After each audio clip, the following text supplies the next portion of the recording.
Good evening and welcome to Alliance on the Move.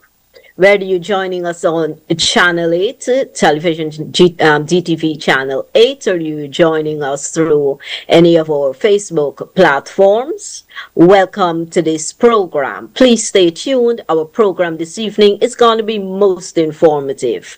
I have two very knowledgeable gentlemen on the panel this evening.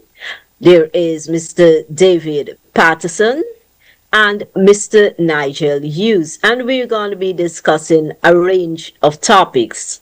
But I want to start off with something very close to all of our hearts here, myself, David, and Nigel. Guys, a few days back, the Alliance for Change marked 20 years since its formation.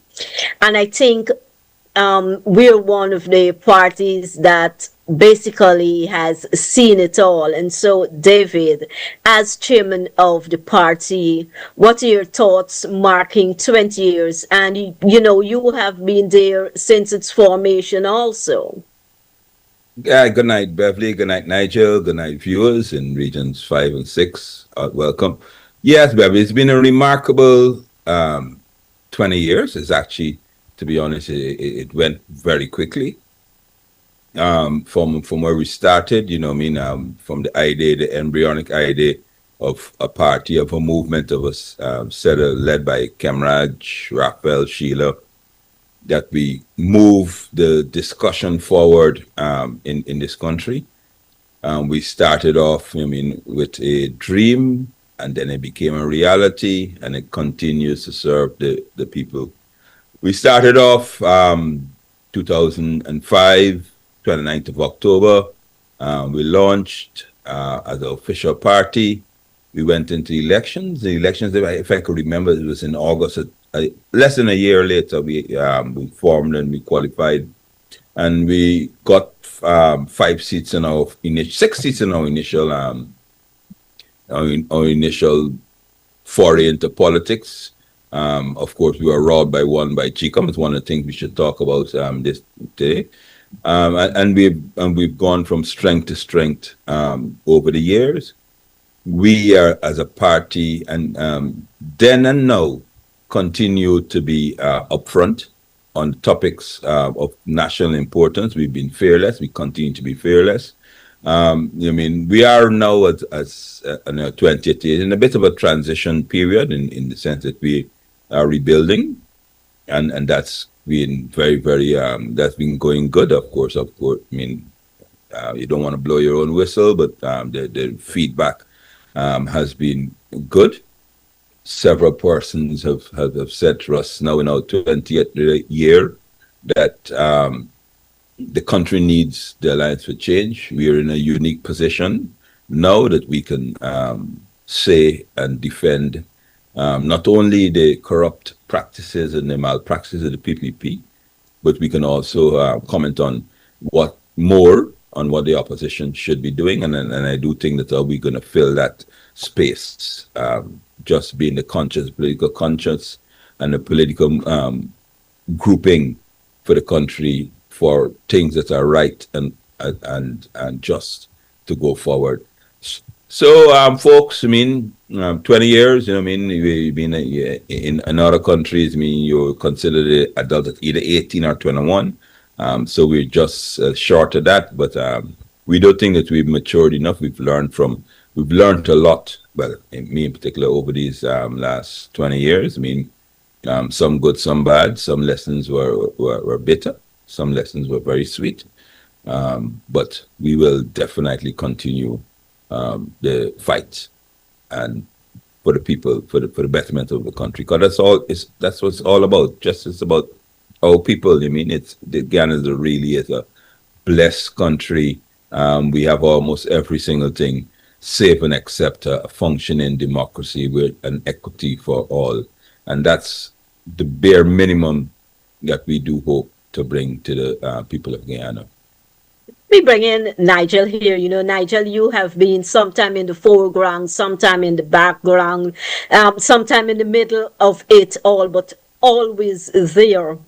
From the inception, the AFC I think, has gone through all the paces of a political party, from formation to being part of the opposition to being in government. And now the AFC does not have a seat in the National Assembly. Do you think the AFC is still relevant today? Lovely. First of all, good night to you, to David, and to our listeners, Weather Regions 5, 6, and on the internet. Absolutely. I think, without a doubt, let me say, from the start in 2005, the AFC not only identified a niche, I would say it was more than a niche. The AFC was brave enough to form a party to bridge that fracture that had been there in our national life since prior to independence. And it was brave enough to say, we offer an alternative. As David has pointed out, excellent start. It continued. It's the only party that has consistently grown up to the last election in terms of numbers of seat and representation in Parliament. So clearly there was a voice. In 2015, we went into a relationship, a partnership with the APNU, and we served in that government, coalition government. In 2020, well, actually, we had a no confidence challenge in 2018, 2 years of legal wrangling, and then elections in 2020. And out of those elections in 2020, the alliance did not prevail. The coalition, did not prevail. And maybe 2 or 3 years after that, the party took a decision that it was going to go its own way. This is the thing about the position of the AFC, where particularly I'm answering your question about if it's still relevant. During the coalition and after the coalition, the members of the public looked to the AFC and blamed the AFC in some cases for not providing either leadership or expecting the AFC, which was a smaller party, to keep the APNU in check. A lot of the criticisms, I would say most of the criticisms, are directed unfairly, I believe, at the Alliance for Change. It was because the expectations were on our shoulders.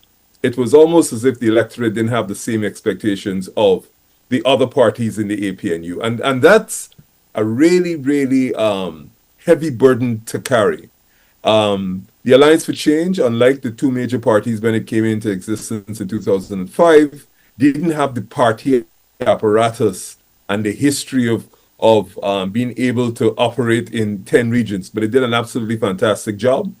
And I think in every single election, it has been able to do that, even though it hasn't had the same party apparatus. And more importantly, at the last election, perhaps more than any other election, it was clear that finances were a huge factor in those elections. Just being able to campaign, as you know, the elections, people were giving out various gifts. Is the AFC relevant? Absolutely, for more reasons than one.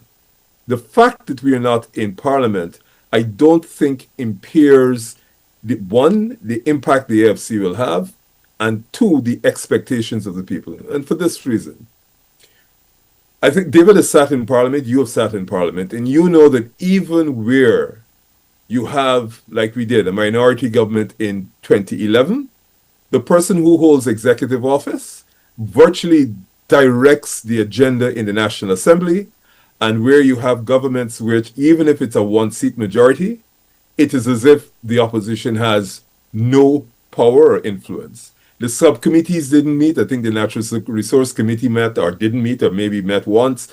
All the important sectoral committees didn't meet in the last Parliament, where you had a one-seat majority. So the reality is now you have a 2 or 3 seat majority. I think it's only going to get worse. So the absence from the Alliance for Change from Parliament in the political reality of Guyana, I don't think is going to be as unfortunate as people think it is. Of course, we would like to be there, but the reality is Parliament is not really the place that people go to find out where the discussions are taking place. I know, for example, in the last Parliament, it was the Alliance for Change, David, who took all the took all the fight to the government on all those projects, which, and I think it's just this week, and the gas to shore, $100 million. And he was speaking about this a long time ago. So, in short, once the Alliance for Change continues to do the work it had been doing and continues to use the platforms to engage the public, I think it will continue not only to be relevant, I think it's going to lead, as it has always done, the discussion, the real discussion about development rather than the sort of low-level politics we've become accustomed to. I want to say one final thing. Of all the manifestos, action plans, whatever you call them, in the last election, I think across the board, everybody will say the Alliance for Change had the most progressive, it had the most detail, and it was the one that actually thought of the future of this country in 5, 10, 15-year stages. And it was interesting. Shortly after the election, we heard members of the government talking about light rail, talking about long-term development plans, issues that David had raised in terms of infrastructure, energy, etc., education. So absolutely, what I think we have to do is perhaps remind the people about the fact that we had these positions and they were shared with them before. So it doesn't come across as if we are only now doing this. I think we really have to remind a lot of our support, remind the population, not even the supporters, that the Alliance for Change has been saying this a long, long time ago. So I think absolutely very relevant. And if you think about it, our political competitors, whether it's WIN in the opposition, whether it's the APNU, or whether it's the People's Progressive Party, in terms of policy, I say this with great humility as a member of the Alliance for Change, I don't think any of them have advanced any policy or program that is on par with the Alliance for Change. And we are prepared to discuss and debate going forward. So yes, we will continue to be relevant. Thanks for that, Nigel, which leads me into the discussion. Parliament the 13th Parliament will convene on Monday. And within a few months, we expect that the government will present budget 2026. Guys, what are some of the things that you believe should be in the budget for the benefit of the Guyanese people, especially the poor, underprivileged Guyanese? Well, thank you, Beverly. I want to jump off. And there's a saying, I can remember George Bush, I think was George Bush and Bill Clinton. I think during their presidential debates, I think George Bush had coined the phrase saying, "Is the economy stupid?" And that went viral during that period of time. And that is where we are at now. It's the economy. We hear a lot of buzzwords and a lot of phrases of us being the fastest growing economy. You hear the government and Exxon and the boasting of how much money they're making. And I read an article today that Exxon exceeded their third quarter earnings projections purely because of Guyana. Lovely. However, the citizens of the country don't have that optimism. They don't have that. They're not seeing, as I said, the corn is not sharing. The wealth is not sharing. It's stuck in a very narrow, thin slither of our population who, and good for them, they've always had it. I mean, the friends of the family, favorites of the PPP, they've been eating at the table for so long.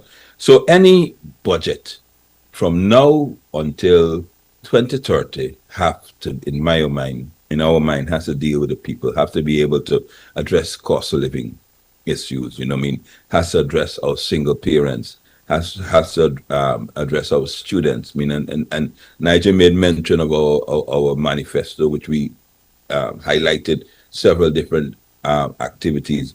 We have, Nigel can tell you, we propose a skills academy so that our youths can be trained. We propose infrastructure, a 5-year plan. And having a 5-year plan means you doesn't mean that you have 5 to 10-year plans. It means you do nothing. What it means is that you take the time out, take a step back. No budget will probably be read sometime in February 2026.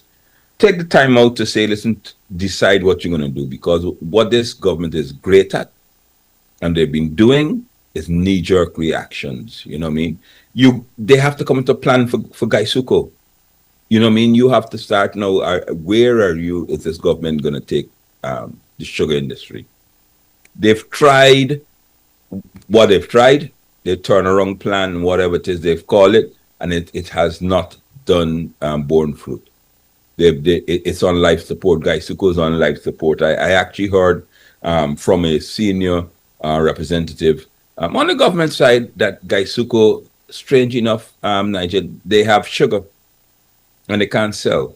And the reason for that is that some bright spark, meaning the Gaisuko management, took any type of sugar, bulk, raw sugar, and those things like that, and packaged it as Demerara Gold and sent it out, because that's all refined product, and sent it out to the various markets, and the persons rejected them. And so therefore, no, there's no demand for our Demerara Gold sugar because of that. And this is only last week they were telling us that, you mean. So they have to come up with things like that. We have to address our transportation, you know what I mean? Making bridges, I mean, and kudos to the government. The new Demerara Bridge is open. The Burbage Bridge is free of toll. Kudos, well done. You know what I mean? We agree that, but that hasn't addressed our transportation roads. You know what I mean? It took me this afternoon 3 hours to get from Melanie in the East Coast to Georgetown, less than 8 miles. You know what I mean? This afternoon on a Saturday, no school. So these are the things that we have to do. I mean, they made fun of the David G buses, right? But that bus system was put in place there so that students take the burden of sending your kids to school from the parents. We have to start addressing things like that immediately. We can't wait for elections, you know what I mean? And of course, I'll let Nigel delve into Equitable. What everybody knows is cash rats, but it has to be based on something. It shouldn't be arbitrary. It should not be dependent on Ali getting up one day and dancing on stage, and at the end of his dance decide, okay, we will be doing it. The government promised another cash grant before Christmas. I haven't heard anything about that. I mean, during the election thing. And then, of course, as a party, we have to now hold the government to feet to the fire for all the millions and millions of promises that they made during the election period. They promised almost every single thing. Anything you could think about, they said they were going to do it. So now is the time to tell them we have to insist that they do it and look at the poor person.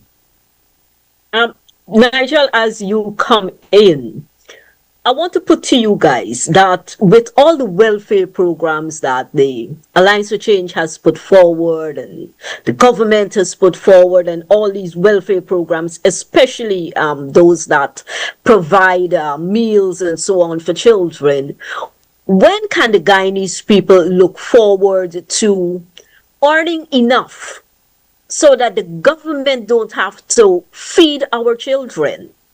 When will parents be able to take care of their children, provide food, shelter, clothing, vacation, satisfy the needs of their children without having, as the fastest growing economy in the world, as you said, David, without having to depend on a handout from the government? When will you have a wage structure that can provide for the needs of the people? Nigel. Beverly, I thank you for that question. David touched on it when he said this government operates on a knee-jerk basis. When you build that out or extrapolate that argument, you can't have all those things you have just identified unless you got a plan. Anybody, even if you're selling planting chips at the side of the road, you got a plan. If I got to make $10,000 a day, You got to have a plan. How many bags of plantain chips you got to carry to the stall in the market? How much you paying the taxi man? Everything requires a plan. So if you operate on the basis of reaction, you don't have anything to compare where you are along the road if you have specified targets. At the end of every year, all businesses say, well, boy, let's see how we went. You don't run a business on the basis of, boy, we can do this today and do that tomorrow. So the fundamental difficulty with Guyana and addressing all those things you're talking about, whether when parents are going to be able to afford for their children, etc., that actually raises an interesting question, Debbie, which is political philosophy. I believe that we haven't even begun to discuss in Guyana the most important thing for me, which is the education of children. I hear your plea that the parents should be doing it, and I believe it's the parents' primary responsibility. I accept that. But I believe at the end of the day, the state must make sure that every child, every single child, once they want it, must be able to get the best possible education and go through the system. And if the fact that their parents may not be in an economic position to support that should have zero impact on their ability to do it. So the whole thing about the buses to school, transportation to school, we were offering free transportation. That to me is fundamental and shouldn't change dependent on the economic circumstances of the citizens, because the state owes that responsibility to every citizen, and we are a minuscule population. It's more than, it's almost basic that we can provide that. Now, in relation to what you're talking about is the economic well-being of the individual. And again, you have to have a plan. If it is that you have to know how many unskilled, semi-skilled, and fully skilled people you have in the population, and then you develop a plan about how you're going to move the unskilled to a stage where they can earn a living that allows them to live at a minimum basic standard. You got to have a program. You just can't, we're going to pay more wages. Because if you pay more wages and inflation is through the roof, like we have now cost of living, if you are not addressing cost of living, it's a waste of time talking about increasing salaries. Because if you're making $500,000 a month and the cost of living for the lowest level of person is $600,000, you're in a hole. You're digging a hole. So it's not, I think the question is not whether or not we increase the wages, is what is the plan? And included in that plan is bringing down the cost of living. We had proposed, the AFC had proposed, look, certainly in terms of fruits and vegetables, is the cost of transportation from the farm to the market is where the price goes through the roof. We should, I hope, in the budget, but that's something we should be discussing as a country. What are the measures to bring down cost of living? Pouring more money into salaries doesn't help. And one of the challenges with that is that once you keep pushing up the salaries, the private sector, especially the private sector that depends on export, but across the board, is not going to be able to compete. If we are going to be paying staff at US rates, because that's where cost of living has taken us, how are we beginning to be? We can't charge local clients, certainly in legal services, US rates. We can't. The market just can't support it.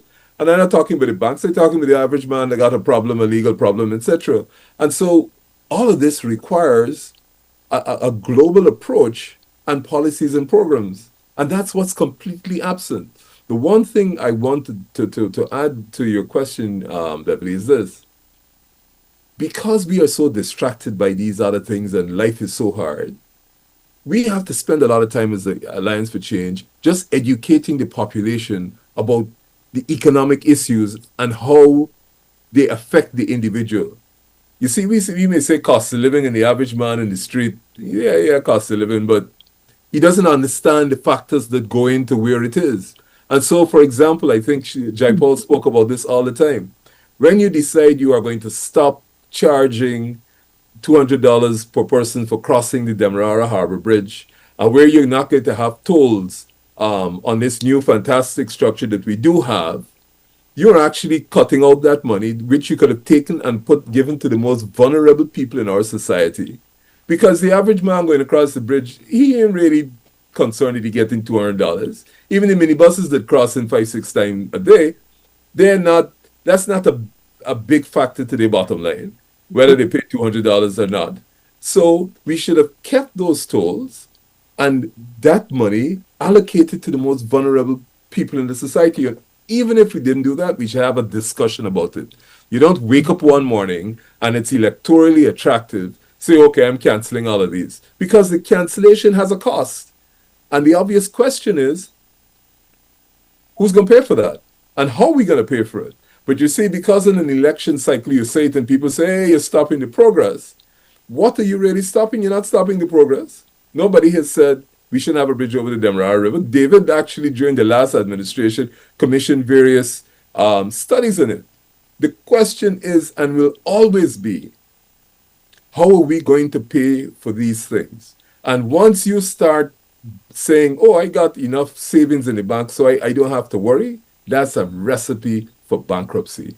You are going to end up right back where you were, having been the fastest growing economy, the richest, if you don't have a plan. And everything has a cost.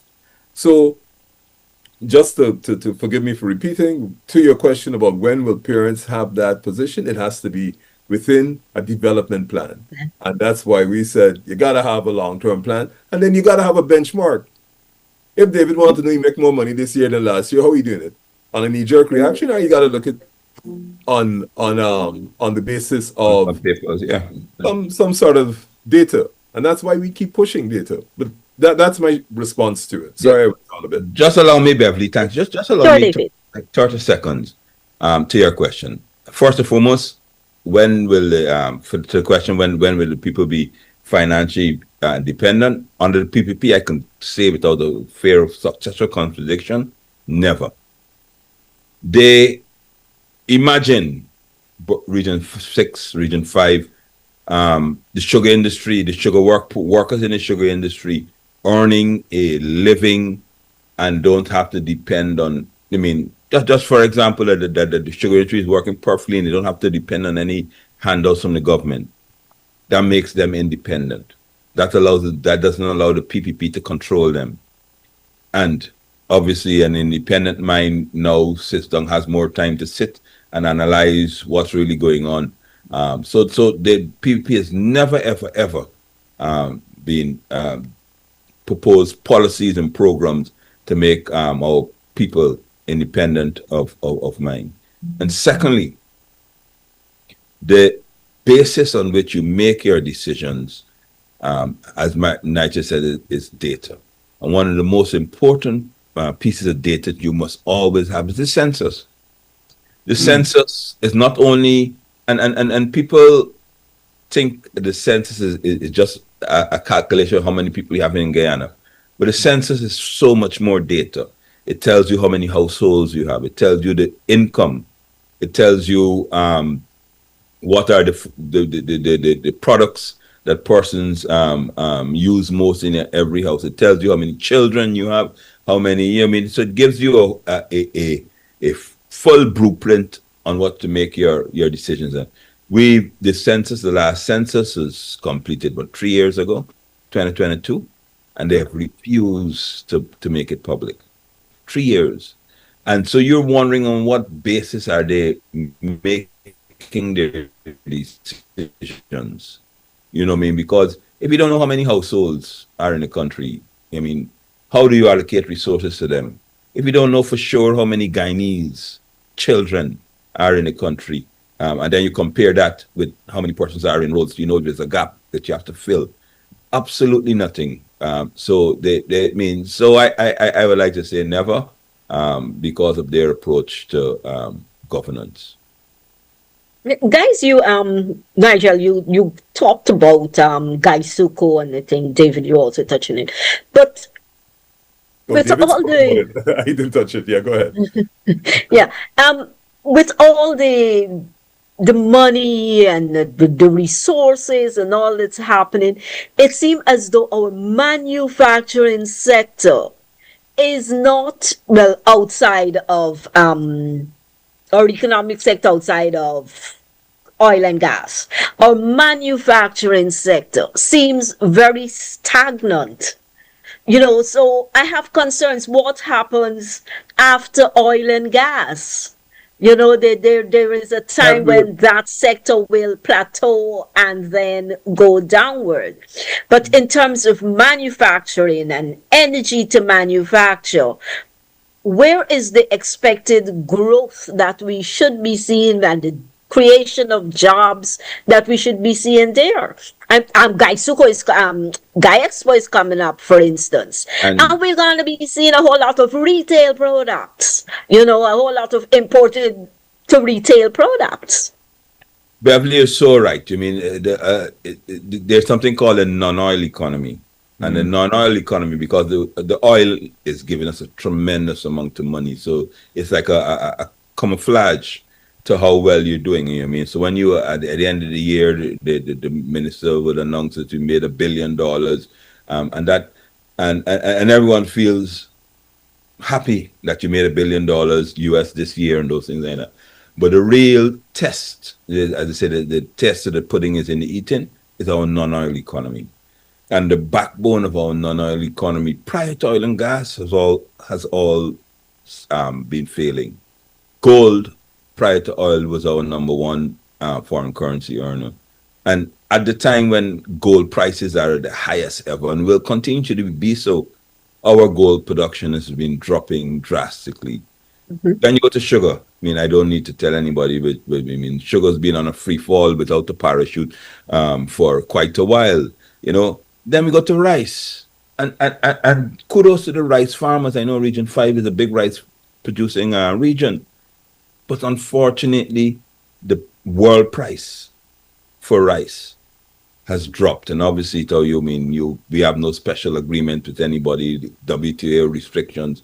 So what we should have been doing is value-added products, is niche markets, and those things like that. But the government don't do that. I mean, the rice farmers are left to fend for their own. There's no crop security. We had proposed, manifesto food security in the sense that, that we will guarantee a certain market. We will now, as a government, maybe not putting on, we will start it and then the private sector could take it over. As a government, we will start the process of value-added processes, making some additives for the benefit of people. But sorry, the non-oil economy, of course, the only sector that has been showing growth other than oil and gas is the construction industry, but that will hit a plateau that will even out at some point in time. It's already starting, because there's only so many hotels you can build. Right? And you have to start question if when they see another hotel being built, what's the real need for it, because they built 12 hospitals. They said they built 12 hospitals, but they haven't invested in staff to man the 12 hospitals. So our non-oil economy is not performing as well. Construction is on the rise, but the construction, just every single product other than sand and stone, and even so they're importing stone at the moment, is foreign. It comes from overseas. It's imported into Guyana. We haven't even developed our timber sector. So much going on. We're still selling pine, imported pine from North America. Our timber, value-added lumber and treated hasn't grown. When you go to a sawmill, everyone goes for the pine wood and those things. And we have almost 200 species of timbers in Guyana, better than pine. But it's just how it's prepared and presented and sold. That's how it is. So in every sector, saving the construction, maybe some of the services for the oil and gas industry, but we've been it's been decreasing and diminishing, and no plan has. The fishermen, think about it. The fishermen has been crying out since the oil industry has started that they're having diminished catches. and they've done nothing. Their answer is to give a cash grant. You know what I mean? Give fishermen a grant, but that grant of 150,000 can't feed you for the entire year. You can't make any progress. You can't, you know what I mean, improve your livelihood with that grant. But I mean, there's no alternative for the fishermen, so they're dependent once again on hoping for another government handout. Bev, I just want to jump in, and I'm happy David touched on those things. The bottom line with manufacturing is the cost of production, which is energy. Bottom line. Because if you want to compete, you got to have cheap energy. And just to use Trinidad, 30 years ago, Trinidad decided they were going to do two things. Make sure that they provided their industrial people with dead cheap energy, and they were going to put up tariffs to protect those industries while they were building up to the stage where they can become globally competitive. And as a result, today, I don't know what, 60 or 70% of the breakfast foods throughout the Caribbean are manufactured in Trinidad. So that comes down to energy. As you know, electricity and gas and everything in Trinidad is particularly cheap. But that comes from a policy position. That comes from a program. So when we start talking about manufacturing, the key to manufacturing is, what's the energy going to cost? We just heard $100 million more has to go into the gas, oil and gas program just to support that. No discussion is taking place on what it is going to cost and at what rate is electricity going to be generated out of the gas to shore plant. And if it is going to be pretty close to what it is now, then that raises a whole series of other questions. And then if the government says, well, okay, we're going to subsidize electricity cost, it has to say so no. Because remember, the manufacturing base is not going to come from Guyana alone. You've got regional investors who want to come in here and set up, and we want them to set up here because it's going to create jobs here in Guyana. So again, lack of program. David, I just want to go on to this. And on the fisheries, is only one of the 4 or 5 major fishing companies that operate. Pretty Paul. All the rest are closed. Yeah. And there were proposals, for example, to set up fingerling ponds, so that the artesian fishermen, etc., can at least be able to increase their catch. How can you have such obvious data as the reduction in the catch and not cause a major study to say, well, here, guys, let's find out what happened. Is it the oil? Is it not the oil?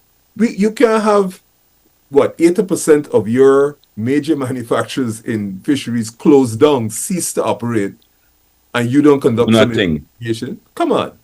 And do nothing. That's suicidal. Yeah. And when it catches up with us, Beverly, we act surprised when the price of fish and those things like that have gone through the roof. And then suddenly you will see these fish being imported, processed fish, mackerel and things that we don't do, so forth.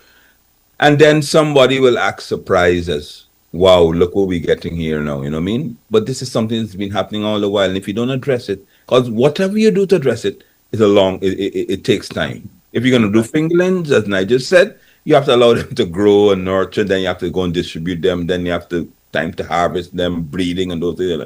It takes time, right? But this government, no, they will just come with some short-term solution, throw out a cash grant or something like that, and one family.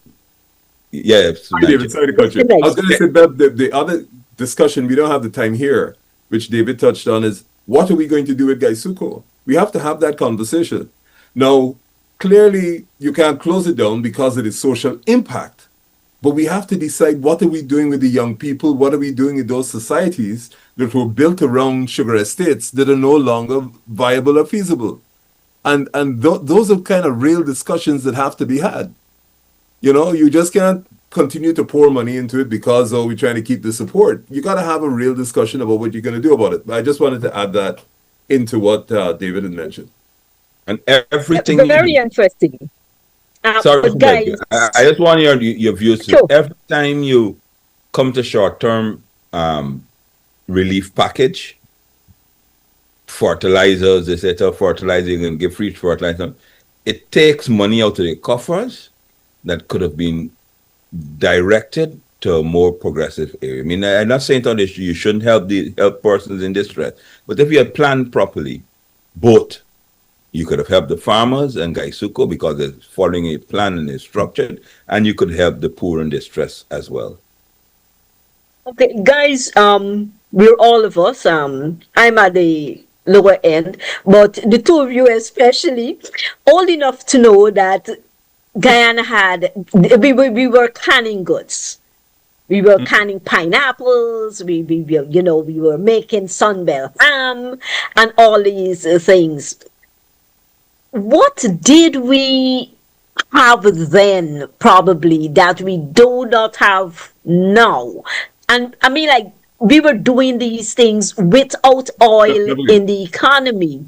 What were the lessons? And well, they failed, right? And I don't want us to go into why they failed or didn't fail. No. But what's happening now? Okay, and this highlights the point, and I know it's age. All those things came within a program called the Feed, Clothe, and House program, which was in those days what we call today security, economic security. We had a Feed, Clothe, and House program. So everything was built because that was the overall national drive. And in order to do that, you had to feed yourself, which means we had to grow our own food. We had to do value added. That's how come you got all the adventure pineapples and all the canned stuff, because it came out of that program. Food security, that's what it is. Food security, housing security, feed, clothing. Clothing. We did cotton. That's where it is. You pick, okay, you take Guyana Fisheries. Guyana Fisheries is what spawned all those other companies that existed for them and now closed down, because that program understood that the state had to set up institutions and help young investors to be able to get to the stage where they stood on their feet. Banking, agri-bank, this bank, that bank, those were institutions that came within a framework. That's what happened. Now, what happened, of course, is various things happened in the world economy. We had OPEC in 73, which shot the oil prices through the roof. The world was divided into two. We were on one state, but we had taken a socialist path, which led to less than a warm reception in European and American capitals. So access to finance was not there. But it has to come within a framework. And that is what the framework they had. We had food security long before it became topical. That's what feed yourself was. Food security. If you think about it, cotton, the national service, part of that plan was that you put these pioneers out there, they clear this virgin land, they start to set up the fields, etc., etc., so that, at some stage, the entrepreneur was going to come in, the state had to fund that, and that's how every economy operates. Don't let anybody fool you. The government got to put in the money first, they got to take the risk, and then the entrepreneurs come in. And whether they tell you that Bill Gates and all those, the government has to take that risk. And there's some sectors that are so critical to the economy, for example, the military in the United States, that they just have to make sure that the Lockheed Martins and the rest go on. So that's what we had. And we had it in difficult economic circumstances. We weren't in a good place, but the philosophy that everybody had is that we had to become more self-reliant. So everything has to come within that framework. That's my short answer, but I'm sure David has a much longer. No, 100% correct. Great examples you use there. You had a mortgage finance bank, which gives you a break, agriculture bank. Ladies and gentlemen, look, the agriculture was one of our strong suits. Always was previously. And when you started the Feed, Clothe, and Houses program, more persons went into agriculture. That's why you had the GMC, Guyana Marketing Corporation. The government, if you can remember, the government in those days, and this will be going back to now, but they don't want to admit it. The government provided transportation, so Region 1 had a lot of vegetables and legumes and those things. The GDF, the Guyana Defense Force Skyvan, used to fly there twice a week, pack it up and bring it to the produce. We had a ferry that goes to go down the Burbage River to collect the pumpkins and the produce of Mara, come all the way up, and those things like that. All of that has changed. I mean, because the people believe in something called trickle-down economy, whereby some investor will come and he will invest his money and the money will trickle down. So all these state support apparatus, which is supposed to be assisting the small person, opening up the pioneers and those things like that, were just scrapped. And now you're thinking about it as a solution. Nigel. I was going to say, yes, Nigel.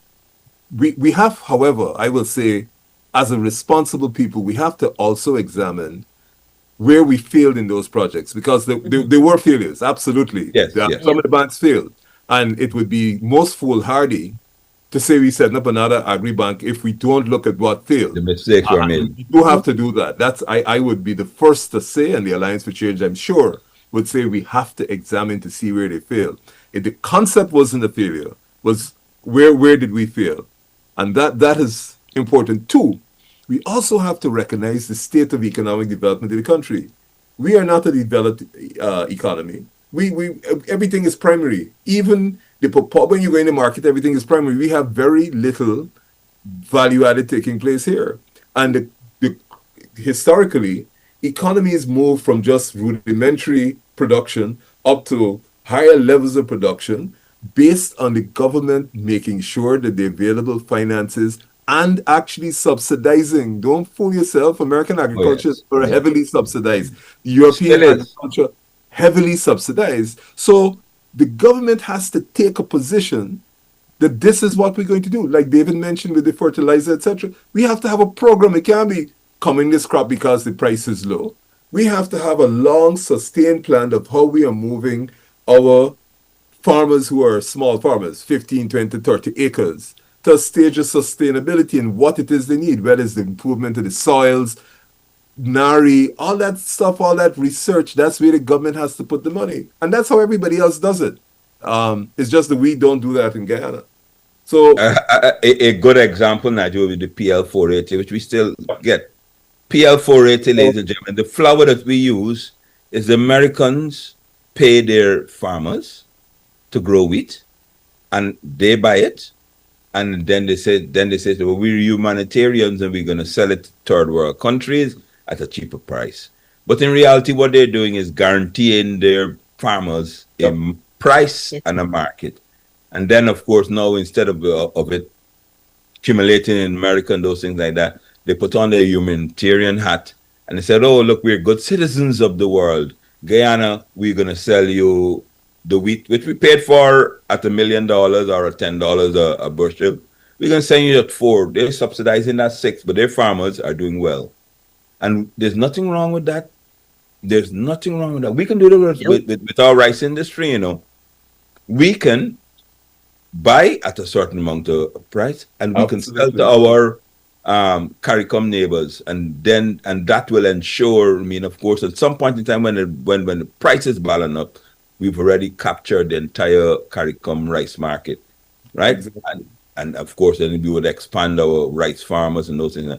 Simple policies. If we want to stick with rice, we want to corner the market, you know what I mean? We can do that, and we can come and put it as a CARICOM rice bowl and do the exact same model as the Americans with PL 480. Guys, we've spent more than 3/4 of our program on these issues, and I'd love to go down there, but in the 10 minutes or so that we have remaining, I want to make a total switch.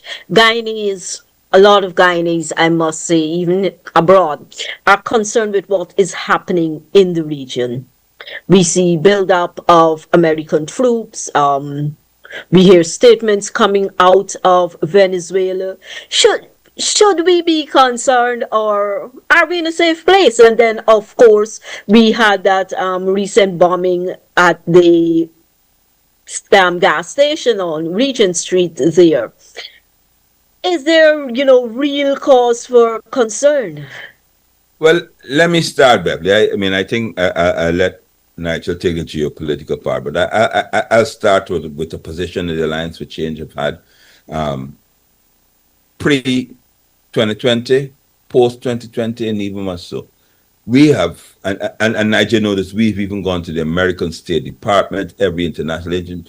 We have said, listen to me, Guyanese are traveling migrant people. I mean, 85% of our population university graduates live abroad. So we're not against, and I'm speaking about the migrants, we're not against migrants.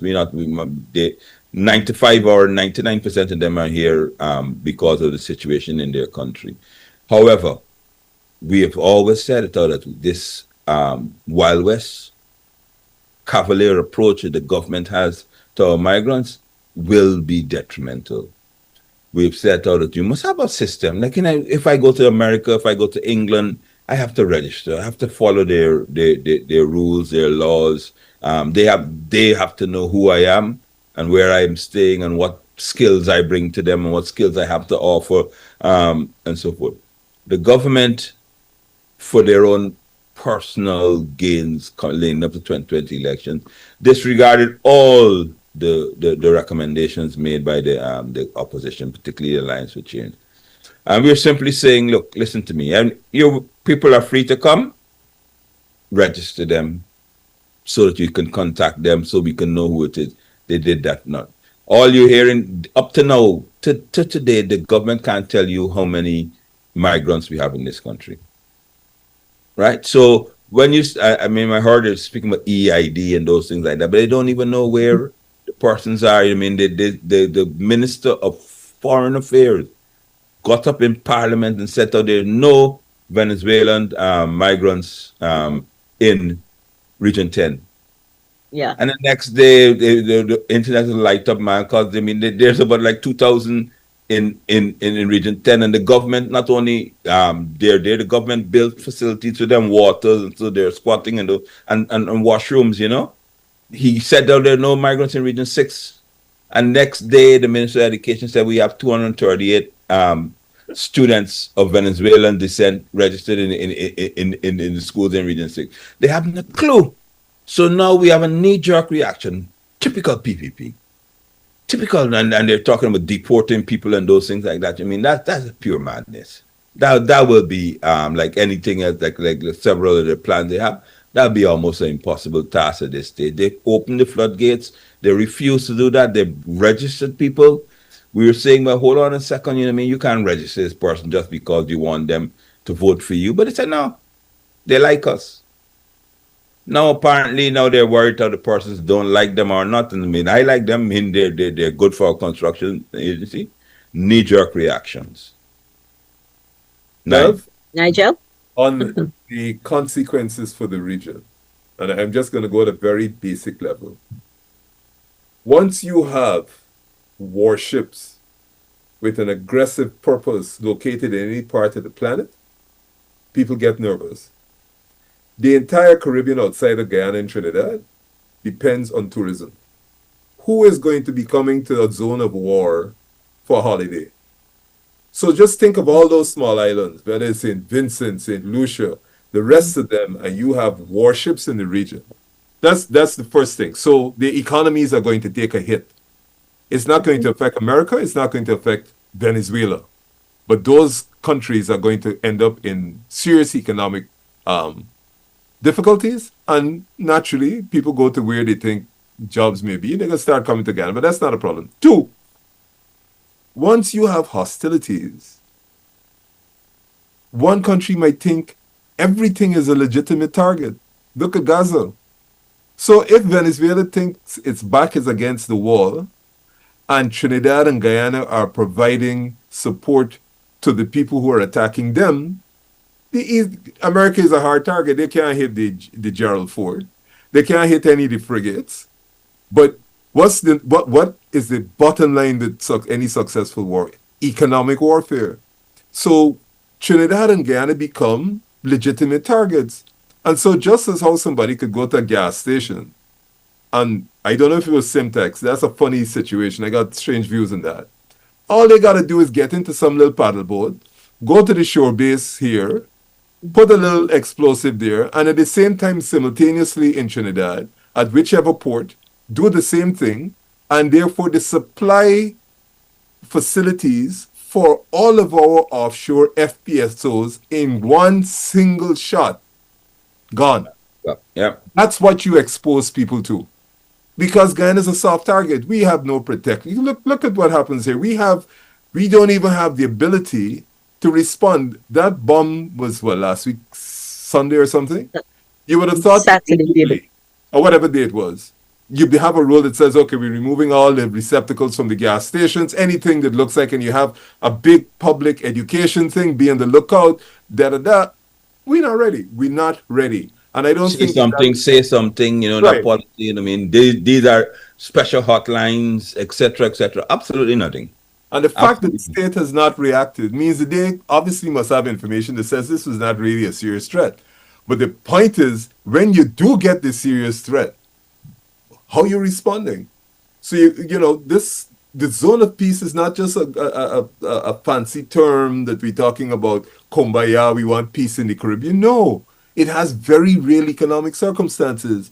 All those islands are going to stop having tourists come, and especially if the Americans say, in order to protect the security of their vessels, you got to divert and fly where else. Why am I taking the risk to hop on a plane to fly to Barbados? They got to divert, and I look on the local TV and something blow. No, there are too many other places in the world. And so we have to make sure as a Caribbean people, because we don't have the means, just like how we don't have the means to militarily defend ourselves against Venezuela, we have to articulate it where we have strength, see. diplomatic strength. Think about it. If this thing escalates and Russia decides that it is going to sell to Venezuela or provide to Venezuela long-term missile, long Long range. Yeah. long-range missile, sorry. What's going on there? Venezuela is unlikely to hit the Gerald Ford. They can't. So what are they going to do? We really have to think these things through. And that is why it is so vitally important to keep the unity of CARICOM together so that we act, our strength is in our unity. The second we start going off in individual foreign policy positions, we're in deep, deep, deep trouble. That's If we can follow that train of thought a bit, Nigel, because of Guyana's unique position as part of the Caribbean and is also as part of South America, I see. I think it was today I saw a missive that the Brazilian foreign minister is coming for an official visit. I think Guyana is strategically placed, as I said, being part of South America, being part of CARICOM, to engage in this sort of dialogue. Do you think that dialogue with whom? Our foreign ministry should have been calling these groups together, especially given that the secretariat resides in Guyana, the CARICOM secretariat? This is a very complex situation, and let me tell you perhaps why the Brazilians, the foreign minister may be coming. Brazil has adopted a position where it doesn't want any external power to have military bases on the South American planet or continent. That's why they started moving their troops to the border. So if that is their position and they realize that this may result in the America leaning on Guyana and America leaning on Trinidad and saying, hey guys, you want to get protected, we need a military base. That's a big problem for one of our strongest friends, which is Brazil. Because we are now going to be facilitating a base where Brazil's position is we need to keep South America free from external bases. It is not an easy problem to address, but we have to start addressing it and we have to educate our public so they understand. This is not a sort of a single line issue here. This has real complex issues, and unfortunately, I am not hearing from our foreign from either the minister or Guyana's national position. What is our plan? What is our plan in this situation? We think, okay, good. We deeply appreciate the Americans, and I agree with that. But there are several ramifications that we have to address. We really have to start having that discussion. We know from the last parliament that the government never engaged the opposition other than when it wanted a statement on Venezuela on the border. No engagement in terms of Whatsoever. long-term planning, short-term planning. And we know that most of the experts in foreign affairs do not necessarily reside within the government. Yeah. So Yep. we It, gotta it, go it up and is get our it is big a boy it is pants a on. it is a thing. And I'll say this, Nigel, that I don't think personally, this is David Patterson, that the Americans and will be amassing such a large armada simply for show. Right? So we have to be particularly cautious on our posture now, because you know, I mean, as I said to you, when elephants fight, is the grass Absolutely. Get that that's trampled. trampled. Yeah, I think we're running out of time. Yes, we do see, but if I can steal just 2 minutes quickly, guys, and especially you, Nigel, the judiciary. With all that's happening, how do you see it playing out over the next, I don't know, couple of weeks, couple of days, months? Mission Impossible in 2 minutes? No. What I what I would say, I'll start with the low-hanging fruit. The former chancellor, Janet Cummings, I can say without fear of contradiction, gave her entire life and has unparalleled integrity in the judiciary. For her career to end in some political quagmire about who can support who for chancellor, not chancellor, who calling who and saying you're going back to the Court of Appeal, where this is a citizen that has given their entire professional life. Justice Cummings ain't worked nowhere else other than for the state. Her integrity, whether the DPP or on the bench, has been unquestioned. And for her career to come to an end in the way it did, not of her making, there's nothing she has done that deserved that. And unfortunately in Guyana, we don't even have the ability across political differences to say, we can handle this differently. Let us handle this better. Let this not come down into, this is my man and therefore I want him, or this is my woman, I want her, to give the population the view that somehow or the other, the judges have some sort of political either allegiance or that they owe it. I am sorry, but I don't think that Justice Cummings deserved the way in which her professional life came to an end. And she did, as she's always done in her life, graciously say, I give him a pre-retirement, because she's not going to subject herself to that level of Or the judiciary to no, that. or the judiciary. And I 100% support I'm you. sorry. I mean, if you know half her life, if it was like me, if I went on the bench, then you could say, well, you know, I was in the private sector making money, whatever. This woman has given her entire life. Not one blemish I know. People might not have liked the decision politically, but that is no basis for you to be behaving like that. Come on. And what it will do is it will discourage other persons who feel that strongly about giving their lives to the law and the country. That's my only comment. This discussion needs to go a lot further, and it'll take a lot more than 2 minutes. But I do want to close with that comment. Thank you, David. Thank you, Nigel. And as the moderator, I will add to Nigel and to say, from a woman's perspective, I see it as disgusting.